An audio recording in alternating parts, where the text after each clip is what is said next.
For me, never giving up meant just that. I mean, every single day when I woke up, I thought, today's the day.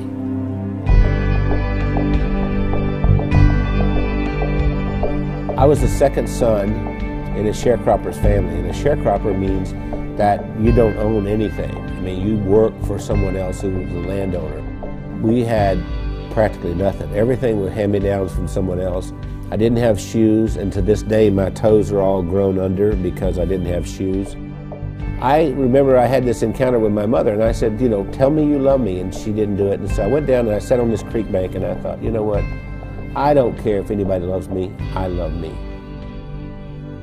I made a list of goals that I wanted to accomplish, and they were laughable because I didn't even have 2 nickels to rub together, but my first goal was I was going to be a millionaire by the time I was 35. Number 2, I was going to have food to eat because we were always hungry. I mean, my little brother and I used to make mud pies to stop the hunger pains, and I was going to travel all over the world.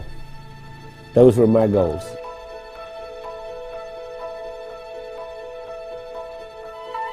I've learned everything from working with Randy. I didn't know anything about business. I started out, before I met Randy, I was a teacher, a mathematics teacher.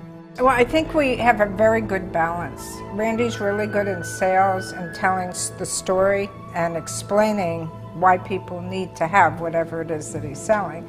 And then he comes to me and says, Wendy, can we make it do this? And I have to get it done. We started working together, and we were together all the time doing things, and that we just, you know, couldn't be without each other. Yeah, once she got exposed to me, it was downhill from there. I mean, she could not last a day without me. That's probably true. That's what the COO does here. Does hair? She preps me. Spit on it, honey, like you used to do. I never spit. We retired a few times. Did he tell you that? We've tried retirement 3 times, but we never figured out exactly how to do it because we've worked all of our lives. We took a year and we traveled around the world. Then when the decision of the day became, where are we having breakfast? I thought, we're in trouble.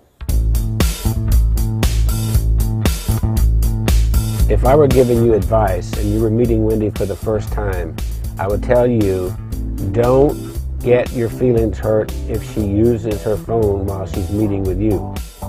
Hey, Kim. Hey, Chris. Okay.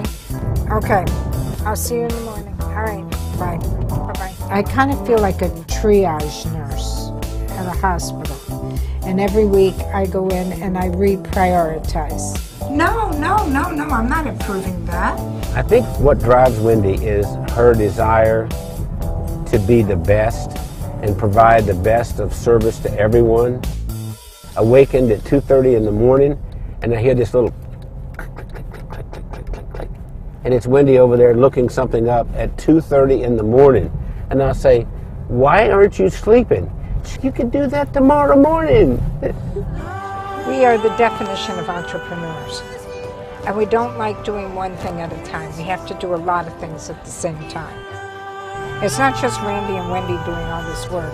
The whole team, every single one of us works round the clock. Hey, gorgeous. Listen, Bernice has been with us for what, 5, 6 years? 6 years. Yes. And we love her to death. And I love you guys. Yeah. Randy leads with his heart. And he's the most incredible person I've ever met. He's gone through so much in his life. And I believe that Randy's, I'm going to make me cry here. Randy has made the difference in my life. What's important is, what do I contribute this day to make the world a better place?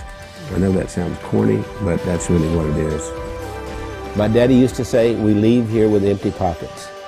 The other thing my dad said is that when you leave, you'll be accountable for 2 things. 1, how did you treat Mother Earth? And 2, how did you treat the people on Earth? I feel that I have found joy and that I've given joy, and I think there's a lot more joy that we can give.